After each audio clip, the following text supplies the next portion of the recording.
할렐루야. 오늘 저는 여러분들과 함께 날 때부터 맹인되었던 사람의 순종과 용기와 복된 믿음, 이런 제목으로 함께 은혜를 나누도록 하겠습니다. 자, 세 단락으로 나눠서 말씀을 드릴 텐데, 첫째 단락은 나면서 맹인되었던 사람, 그 치유 체험이 되겠죠. 자, 오늘 본문 말씀은 요한복음 9장 첫 절이 이렇게 시작하고 있어요. 예수께서 길을 가실 때에 날 때부터 맹인된 사람을 보신지라. 제자들이 물어 이르되 랍비여, 이 사람이 맹인으로 난 것이 누구의 죄로 인함이니까? 자기니까? 그의 부모니까? 여기도 보면 생각할 부분들이 참 많이 있더라고요. 첫째는 이 맹인이 길가에 앉아서 구걸을 하고 있었습니다. 그런데 예수님과 제자들이 함께 그 앞을 지나는데 누가 그 맹인을 보게 됐냐 하면은 예수께서 보셨다 그랬습니다. 제자들은 관심 없이 지나치려고 그러고 있었어요. 그런데 예수께서 그 날 때부터 맹인된 그 사람을 보신지라. 그때 제자들이 예수님이 보신 내용과는 상당히 동떨어진 질문을 해옵니다. 이 사람이 맹인으로 난 것이 누구의 죄로 인함이니까? 태어나기 전에 어머니 모태에서 죄를 지을 일도 없고, 그렇다면 부모가 죄를 지어서 그런 것이 아닌가. 그러나 에스겔서 18장 말씀을 보면 그 아비의 죄를 아들이 담당하지 않는다고 말씀하셨어요. 또 아들의 죄도 아비가 담당하지 않는다 그랬죠. 그러니까 부모의 죄 때문에 이 사람이 나면서부터 맹인됐다는 건 또 하나님의 법에 맞지는 않아요. 자, 그때 예수님께서 그 질문을 들으시고 대답하시되 이 사람이나 그 부모의 죄로 인한 것이 아니라 그에게서 하나님이 하시는 일을 나타내고자 하심이라. 이렇게 대답하시고는 땅에 침을 뱉어 진흙을 이겨 그의 눈에 바르시고 이르시되 실로암 못에 가서 씻으라 하시니 이에 가서 씻고 밝은 눈으로 왔더라. 자, 예수님께서는 이 사람의 죄도 아니고 부모의 죄도 아니다. 그렇다면 무엇 때문에, 왜, 어째서 이 사람이 맹인으로 태어나서 이 불행한 삶을 삽니까? 이런 질문은 남아있지 않겠어요? 거기에 대해서 주님은 이 사람에게서 하시는 하나님의 일, 하나님은 이런 불행한 사태 가운데서도 그 잃었던 행복을 다시 찾아줄 수 있는 분이라 하는 걸 보여주기 위해서 이 사람이 이렇게 났다는 거예요. 그러니까 우리 인간 사회에 우리가 살아가다 보면 여러 가지 고난들이 있고 어려움들이 있고 오늘의 코로나 사태도 그렇고 왜, 누가 하면서 원인을 따지지 않습니까? 그런데 그래가지고 돌아오는 게 아무것도 없어요. 하나님의 권능이 임하셔서 우리를 살려주시고 구원해 주시기 전엔 그런 질문이 의미가 없다는 거죠. 그런데 예수님은 죄 때문이 아니다 하시고는 땅에 침을 뱉으셨어요. 그러고 진흙을 이겨서 그의 눈에다 바르셨다 그랬습니다. 의학적으로는요, 사람이 날 때부터 시력이 없으면은 그 안구의 발달이 이루어지지 않아서 안구가 없는 상태가 된대요. 그러니까 눈두덩이 쑥 꺼져 있고 눈꺼풀만 앞을 가리고 있는 그런 사람이죠. 거기에 예수님께서 진흙덩이를 비벼주시고 거기다 붙여주시고 그리고 실로암 못에 가서 씻으라 그러셨어요. 씻는데 그 진흙덩이가 씻겨나간 게 아니라 그의 안구가 되고 그에게 시력을 주는 놀라운 일이 벌어진 거예요. 그래서 이 사람이 가서 씻고 밝은 눈으로 왔더라. 자, 그러자 이웃 사람들과 전에 그가 거리는 것을 보았던 사람들이 이르되 이는 앉아서 구걸하던 자가 아니냐. 그래서 이 사람들이 궁금해서 묻되 그러면 내 눈이 어떻게 떠졌느냐. 그랬더니 이 사람이 아주 명쾌하게 예수로 하는 그 사람이 진흙을 이겨 내 눈에 바르고 나더러 실로암에 가서 씻으라 하기에 가서 씻었더니 보게 되었노라. 여러분들 이 내용에 뭐 의문 가는 거 있습니까? 아주 명쾌한 내용이에요. 단순, 명료한 내용이에요. 자, 그러나 듣는 사람들 입장에서는 도대체 실로암에 가서 씻어가지고 눈이 떠진다는 게 말이 되는가? 실로암 연못물이 무슨 약수라도 되는가? 거기 예루살렘에 당시에 베데스다 연못이 있었고 실로암 연못이 있었어요. 그런데 베데스다에는 천사가 간혹 나타나서 물이 끓어오르기 시작하면 거기에 먼저 들어가는 사람이 무슨 병에 걸렸든지 낫더라는 그런 전설이 있었어요. 그러나 이 실로암 못에 관해서는 그런 아무런 전설도 없었고 나았다는 사람도 없었고 그렇습니다. 그런데 왜 실로암에 가서 씻어서 나았습니까? 거린이 앉아서 구걸할 수 있는 사람이 많이 오가는 그 장소는요, 지대가 높아요. 그리고 거기서부터 실로암까지 오는데 경사길로 1km 안팎의 그 거리가 있어요. 그러니까 이 눈멀었던 사람이 예수님의 말씀을 받아들이고 실천해서 실로암까지 가서 씻었다는 것은 큰 노력이고 순종이고 복종을 했던 거예요. 도대체 그렇다면 어째서 그러한 순종이 나왔는가? 길 가던 분이 와서 침을 툭툭 뱉더니 진흙을 이겨서 눈에 바르고 실로암에 가서 씻으라.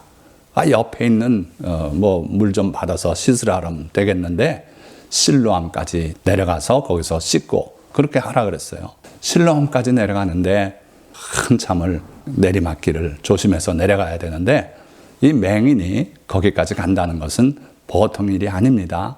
그런데 그는 주님의 말씀대로 그렇게 순종을 했어요. 자, 그렇다면 왜 이 사람이 주님의 말씀에 순종했는가? 처음부터 믿음이 있었던가? 그렇지 않은 것 같아요. 이따 보시면 알겠지만 바리새인들 앞에 가서 증언하고 하는 내용을 보면 그가 예수님에 대해서 생각하는 바가 자꾸 이렇게 발전해 나가는 걸 볼 수 있어요. 그들과의 언쟁하는 가운데서. 그러니까 이 맹인 거지는 처음부터 예수님을 하나님의 아들이다 또는 선지자다, 능하신 주님이다 그런 건 몰랐어요. 예수님이 누군지도 몰랐던 사람이었던 것 같아요. 그런데 어째서 그렇게 주님의 말씀에 순종을 했을까? 또는 주님이 침을 뱉고 흙을 이겨서 눈에 바르는데 그걸 참아냈는가? 더럽다고 물리치지 않고. 저는 이번에 이 말씀을 몇 번째 설교하면서 느껴진 게 있어요. 성령의 감동이라고 여러분들이 말하시는 그런 느낌일 거예요. 뭐냐면요. 다른 사람들은 다 그 앞을 지나면서 간혹 동전을 던져 줍니다. 고맙지요. 동전 소리가 땡그렁하면 엎드려 감사의 표시를 하고 그랬던 맹인 거지예요. 아무도 그를 인격적으로 대해주지 않았고 와서 따뜻하게 말 한마디 해주는 사람이 없었어요. 그런데 오늘 이상한 분이 많은 무리들과 함께 가시다가 자기를 향해서 오시면서 하시는 말씀이 부모의 죄도 아니고 본인의 죄도 아니다. 그에게서 하나님이 하시는 일을 나타내고자 함이라 하시면서 와서 그 앞에서 침을 뱉고 그 진흙을 이겨서 자기 눈에 정성스럽게 발라주시더라는 거예요. 주님의 터치가 따뜻한 느낌이 들었고 주님의 하시는 그 수고가 정말 자기를 위해서 하는 수고로 느껴졌고 그래서 이 사람은 예수님께서 실로암에 가서 씻으라 할 때 순종하고 거기까지 갔던 거예요. 그러지 않았으면 순종할 리가 없습니다. 뭐 하는 겁니까? 하고서 항의를 했을 수도 있는 거예요. 그런데 주님의 그 따뜻한 그 자애로운 마음이 느껴지고 주님의 손이 자기 얼굴에 와 닿을 때 그 터치에 감동을 하고 이 맹인은 주님의 말씀을 따르기로 결심하고 그렇게 했어요. 내려가는 길이 어렵고 계단이 많고 실제 지금 발굴되는 그 실로암 연못이 그렇습니다. 그런데 마다 않고 내려갔어요. 자, 둘째 단락입니다. 바리새인들 앞에 선 그 사람. 자, 이렇게 되니까 그 동네 사람들이 이 사람을 데리고 바리새인들 앞으로 데려갔어요. 자, 14절 말씀은 이렇게 계속됩니다. 예수께서 진흙을 이겨 눈을 뜨게 하신 날은 안식일이라. 그러므로 바리새인들도 그가 어떻게 보게 되었는지를 물으니 이르되. 자, 여기 보십시오. 나면서부터 맹인이 되어서 구름 한 번 본 적 없고 태양 한 번 바라본 적 없는 이 맹인이 눈을 떴는데 함께 기뻐하고 축하해 주는 것이 아니라 안식일 날 그 일을 하셨다는 이것 때문에 이 사람에게 질문을 던지는데, 그 사람이 진흙을 내 눈에 바르매 내가 씻고 보나이다 하니. 자, 그래서 어떻게 눈을 떴냐고 물으니까 이 사람은 아주 간단 명료하게 꾸밈없이 그렇게 말해요. 자, 그런데 오늘 한 가지 말씀드리고 싶은 것은, 우리가 읽고 있는 이 우리말 성경은요, 우리 문화에 맞춰서 번역을 한 겁니다. 원어 성경은 존칭이 없어요. 따라서 그 바리새인들이나 이 맹인으로 태어난 사람이나 하는 말이 대등해요. 담대하게 정확하게 그렇게 말합니다. 그 사람이 진흙을 내 눈에 바르매 내가 씻고 보게 되었습니다. 봅니다.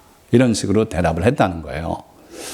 자, 그러니까 그 해명을 듣던 바리새인들 속에서 자기네들끼리 이론이 갈라졌어요. 그래가지고 바리새인 중에 어떤 사람은 말하되 이 사람이 안식일을 지키지 아니하니 하나님께로부터 온 자가 아니라 하며, 또 어떤 사람은 말하되 죄인으로서 어떻게 이러한 표적을 행하겠느냐 하여 그들 중에 분쟁이 있었더니, 이 맹인이었던 사람 앞에 쭉 모여있는 바리새인들이 내노라 하는 종교 지도자들입니다. 오늘로 말하면 총회장도 있고요, TV에 출연하는 그런 목사님도 계시고, 그런데 그들의 의견이 반으로 쫙 갈라졌어요. 한 부류는 이 사람이 안식일 날 이런 일을 하니 안식일을 범하는 사람이고 따라서 하나님께로부터 온 사람이 아니다, 그렇게 말했고, 어떤 사람들은 어떻게 죄인이 이러한 기적을 행하겠소? 이분은 하나님께로 온 분이 아니겠소? 이런 식으로 자기네들끼리 예수님에 대해서 다투는 꼴이 돼버렸어요. 그러다 그 사람이 내 눈을 뜨게 하였으니 너는 그를 어떠한 사람이라 하느냐 하고 의견을 물어본 거예요. 자, 우리 보통 사람들 같으면요, 이 종교 지도자들이 쫙 모인 거기서 이렇게 불려가서 발언을 할 때 주눅이 들지 않겠습니까? 그런데 이분은 절대로 그렇지 않았어요. 대답하되 선지자입니다, 이렇게 대답을 하더라는 거예요. 자, 그런데 여기서 우리가 잠깐 생각할 것은, 먼저 이분이 대답하는 내용을 보면 예수라고 하는 그 사람이 그렇게 말했고, 조금 전에도 그 사람이 이렇게 대답했어요. 그런데 이번에 바리새인들이 너는 그를 어떠한 사람이라 하느냐 하니까 선지자입니다, 지금 보니까 선지자입니다, 이런 식이에요. 그러니까 이들과 언쟁하는 가운데서 이분이 보통 분이 아니었구나, 선지자였구나, 능력 있는 선지자였구나, 이렇게 대답을 했다는 거예요. 자, 그러니까 유대인들이 그가 맹인으로 있다가 보게 된 것을 믿지 아니하고 그 부모를 불러 묻되 이는 너희 말에 맹인으로 났다 하는 너희 아들이냐?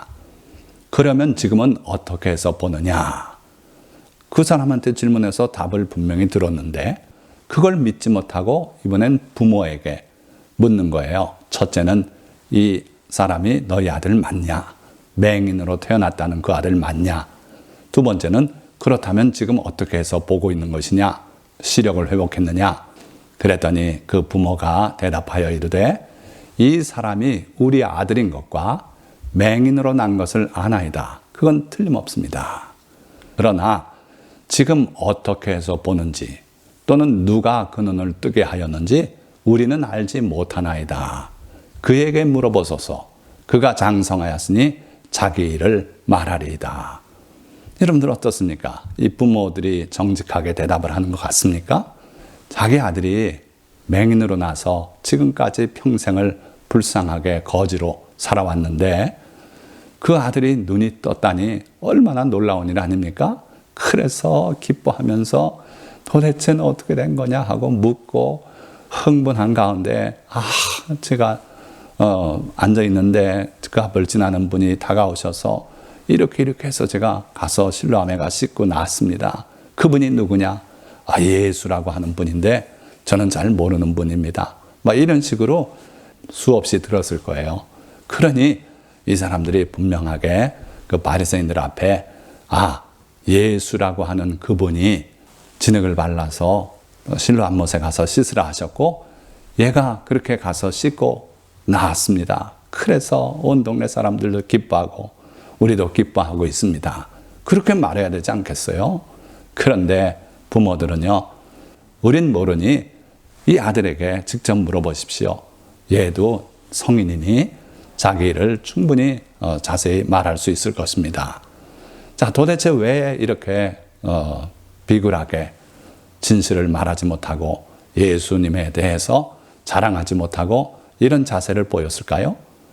예수님을 그리스도라고 시인하면 출애시키기로 결정을 했다는 거예요. 그러니까 먹고 살아가기 위해서 예수님께 보탬이 되는 말을 하진 않길 원했던 거예요. 참 안타까운 상황이었고 또 우리가 자칫하면 이런 비굴한 모습으로 떨어지기 쉽다는 거죠.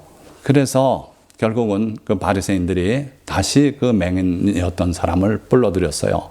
24절, 이에 그들이 맹인이었던 사람을 두 번째 불러 이르되 너는 하나님께 영광을 돌리라. 우리는 이 사람이 죄인인 줄 아노라. 자, 그때 이 성도가 뭐라고 대답하는가 보세요. 대답하되 그가 죄인인지 내가 알지 못하나 한 가지 아는 것은 내가 맹인으로 있다가 지금 보는 그것이니이다. 즉 그것이요 하고 담대하게 대답했어요. 오늘날도 그렇지 않습니까? 저 주기철 목사가 신사참배 반대하고 태양신 숭배를 거부했더니 교단에서 너 왜 그러냐고, 그거는 문화지 종교가 아니라고 그러고 제명을 해버리지 않았어요? 그러고 주기철 목사님은 순교를 했습니다. 물론 근래에 와서 그것 때문에 사과를 한 적이 있습니다만은 그거 가지고 됩니까? 어찌되었던 예수님이 당시에도 예수님을 이단자로 그렇게 정죄를 하는 그런 모습이고, 그러나 이 사람은 당신들이 뭐라고 말하든 내가 분명히 아는 것은 내가 맹인으로 있다가 지금 보는 그것입니다 하고 담대히 예수님을 증언했어요. 자, 우리에게도 이와 같은 담대함이 있기를 주님의 이름으로 축원드립니다. 자, 그러니까 이 바리새인들이 이르되 그 사람이 내게 무엇을 하였느냐? 어떻게 내 눈을 뜨게 하였느냐? 예수님이 어떤 분이라는 결론은 자기들이 이미 내렸고 지금 눈 뜬 것에 대해서 도대체 무슨 요술을 피웠느냐? 무슨 짓을 해가지고 내 눈을 뜨게 하였느냐? 이렇게 뭔가를 꼬투리를 잡고 싶어서 이렇게 질문을 하고 있었어요. 그러니까 이 사람이 또 대답하기를 내가 이미 일렀어도 듣지 아니하고 어찌하여 다시 듣고자 합니까? 책망을 해요. 오히려 담대하게. 내가 분명히 말하지 않았어. 그가 내게 다가와서 진흙을 만들어 내 눈에 바르고 실로암 못에 가서 씻으라 해서 가서 씻었더니 나았다고 하지 않았어. 분명히 다 말했는데 듣지 않고 어찌하여 다시 듣고자 합니까? 참 대단한 용기 아닙니까? 그러면서 한마디 더 합니다. 당신들도 그의 제자가 되려 합니까? 이 말에 그들이 욕하여 이르되 너는 그의 제자이나 우리는 모세의 제자라. 하나님이 모세에게는 말씀하신 줄을 우리가 알거니와 이 사람은 어디서 왔는지 알지 못하노라. 요한복음 7장 말씀을 보면 그러나 우리는 이 사람이 어디서 왔는지 아노라. 그리스도께서 오실 때에는 어디서 오시는지 아는 자가 없으리라 하는지라. 자기들 입으로 그렇게 고백했어요. 예수님이 어디서 왔는지 우리는 안다. 그런데 갈릴리에서 선지자가 나올 리가 없고 막 이런 식의 생각을 한 거예요. 그러니까 이분은 갈릴리 분이다. 우리가 분명히 안다. 그런데 메시아는 어디서 오는지 모르게 오신다고 성경에 기록이 돼 있다. 그런 주장을 편 적이 있어요. 그러더니 오늘은 또 이 사람은 어디서 왔는지 알지 못하노라고 정반대되는 그런 주장을 펴고 있어요. 자, 코에 걸면 코걸이고 귀에 걸면 귀걸이, 그런 식으로 성경 해석을 하고 성경을 자기네 권익을 앞세우는데 이용하는 그런 무리들인 걸 알 수 있죠. 그러니까 그 사람이 대답하여 이르되 이상하다. 이 사람이 내 눈을 뜨게 하였으되 당신들은 그가 어디서 왔는지 알지 못하는도다. 하나님이 보내시지 않으면 어떻게 이런 일을 하겠느냐, 그런 뜻이에요. 그러면서 하나님이 죄인의 말을 듣지 아니하시고 경건하여 그의 뜻대로 행하는 자의 말을 들으시는 줄을 우리가 압니다. 창세 이후로 맹인으로 난 자의 눈을 뜨게 하였다 함을 듣지 못하였으니 이 사람이 하나님께로부터 오지 아니하였으면 아무 일도 할 수 없었을 것이요. 그렇게 담대히 대답해요. 그러니까 그들이 대답하여 이르되, 바리새인들이 내가 온전히 죄 가운데서 나서 우리를 가르치느냐 하고 이에 쫓아내어 보내니라. 어느 분들이 이 말씀을 증거하면서 슬라이드를 만든 걸 봤는데 점수를 매겼더라고요. 정당하고 아주 담대하고 올바른 말을 하면 점수를 주고 터무니없는 말을 하면 점수를 깎고, 그랬더니 이 34절 말씀, 내가 온전히 죄 가운데서 나서 우리를 가르치느냐, 이 성도를 그렇게 폄하했던 것을 마이너스 점을 줬어요. 그래가지고 바리새인들은 마이너스 점뿐이 딴 게 없더라고요. 그러나 이 성도의 담대한 증거, 그 변론을 놓고 카운트해 보니까 4점이나 받았어요. 그래서 오늘 이 바리새인과 성도의 변론은 마이너스 1대4로 성도의 승이라고 판정하고 있는 재미있는 그 슬라이드를 본 적이 있어요.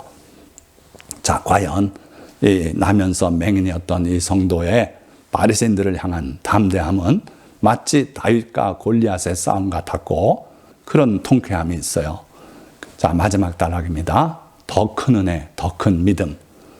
자, 이 성도가 예수님에 대해서 고백하는 말씀을 보면 첫 번째는 예수라 하는 그 사람 또는 그 사람, 이렇게 표현하는 내용이 나와요. 연속적으로 나오죠. 그러니까 그의 믿음은 사실 거기에 머물렀었다 하는 거예요. 그러나 이 바리새인들과 변론을 하는 가운데 그는 선지자입니다 하는 담대한 선언을 하죠.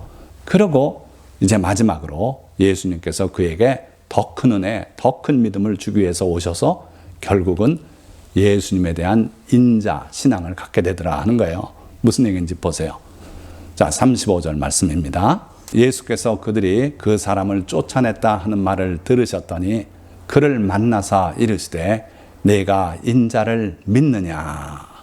자, 예수님께서 그 사람에게 다시 나타났어요. 그래서 내가 인자를 믿느냐. 킹 제임스 버전 계열에서는 분명하게 하나님의 아들이라고 표현되어 있어요. 그래서 내가 하나님의 아들을 믿느냐. 인자든 하나님의 아들이든 핵심은 이거예요. 예수님이 누구시냐는 거예요. 예수님은 원래 하나님이신 분, 하나님과 함께 계셨고 그가 곧 하나님이시라고 요한복음은 증언하지 않습니까? 하나님이셨던 분이에요. 그런데 그분이 인간의 몸을 입고 이 땅에 태어나셨으니 인간의 아들이 된 거예요. 하나님이셨던 분이, 하나님의 아들이신 분이 인간이 되어 오셨다. 이게 가장 큰 신비입니다. 예수님에 관해서. 그래서 예수님께서는 우리 성도들이 그 신앙을 갖길 원해요. 하나님이신 분이 우리를 위해서 이 땅에 인간의 몸을 입고 오셔서 십자가에 매달려 우리를 위해 피 흘려주시고 우리를 하나님의 자녀로 대속해 주셨다. 속량해 주셨다. 이게 신앙의 극치 아닙니까? 그래서 그는 선지자입니다. 거기에 머물렀던 그분의 신앙을 예수님이 오셔서 인자신앙으로 끌어올려 주려고 그러신 거예요. 36절 말씀 보니까 대답하여 이르되 주여 그가 누구시오니까 내가 믿고자 하나이다. 듣긴 들었어요, 이분이. 그러니까 인자가 오신다. 인자가 오실 것이다. 다니엘서에서부터 예고하지 않습니까? 그걸 들은 바가 있었던 것 같아요. 그래서 주여 그가 누구시오니까 나를 고쳐주신 당신은 선지자신 줄 내가 믿는데 인자도 저는 믿고 싶습니다. 하나님의 아들을 믿고 싶습니다. 그때에 주님께서 말씀하시기를 내가 그를 보았거니와 지금 너와 말하는 자가 그이니라. 이르되 주여 내가 믿나이다 하고 절하는지라. 이 부분이 저는 오늘 요한복음 9장의 클라이맥스라고 봅니다. 결국 예수님을 체험했지만 예수님을 그 사람으로 알고, 그리고 발전해서 선지자로 알았던 그에게 예수님이 다시 오셔서 최고의 믿음으로 끌어올려 주길 원하셨어요. 그래서 내가 인자를 믿고자 하느냐? 그때 주여 믿고자 합니다. 그랬더니 내가 그를 보았거니와 지금 너와 말하는 자가 그이니라. 여러분들 기억하십니까? 수가성 우물가에서 그 여인에게 주님이 결국은 마지막에 너와 말하는 자가 그다 이렇게 일러주지 않습니까? 주님은 자기를 사랑하는 자에게 자기를 나타내 보여주시기를 원하는 분이다. 우리가 기억해야 돼요. 분명히 약속하셨어요.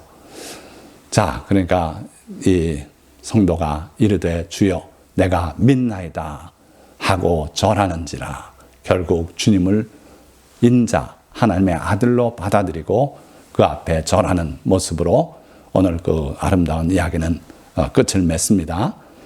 여러분들 신앙의 최고봉이 뭔지 아십니까?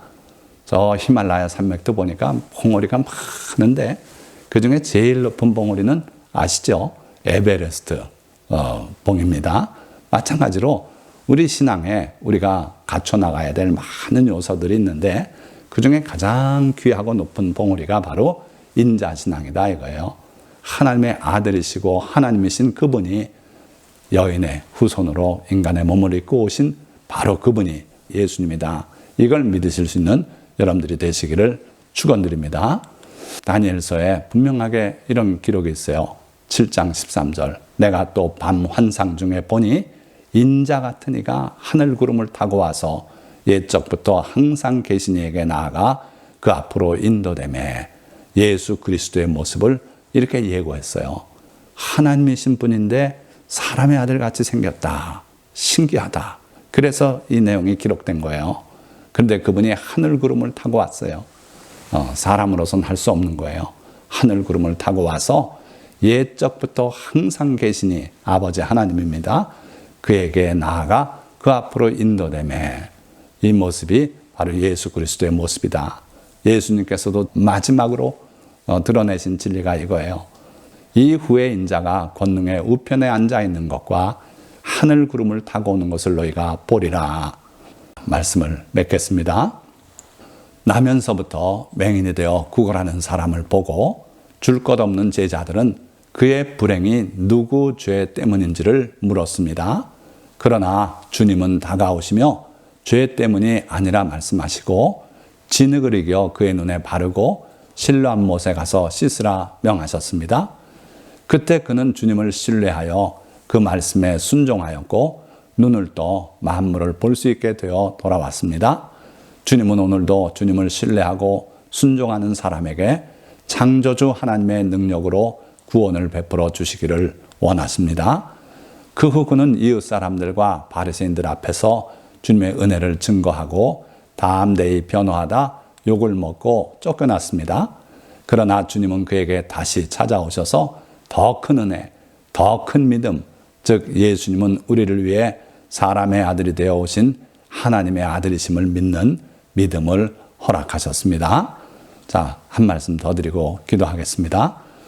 비록 우리가 코로나19 사태로 교회에 함께 모여 예배드리지 못하지만 그래도 날마다 태양빛을 눈으로 볼 수 있고 지저귀는 새소리를 우리 귀로 들을 수 있고 집에서라도 우리 입술로 기도하고 찬양할 수 있음을 감사해야 할 것입니다. 그러나 한 가지 더 해야 할 일은 더 큰 은혜, 더 큰 믿음으로 나가는 것입니다.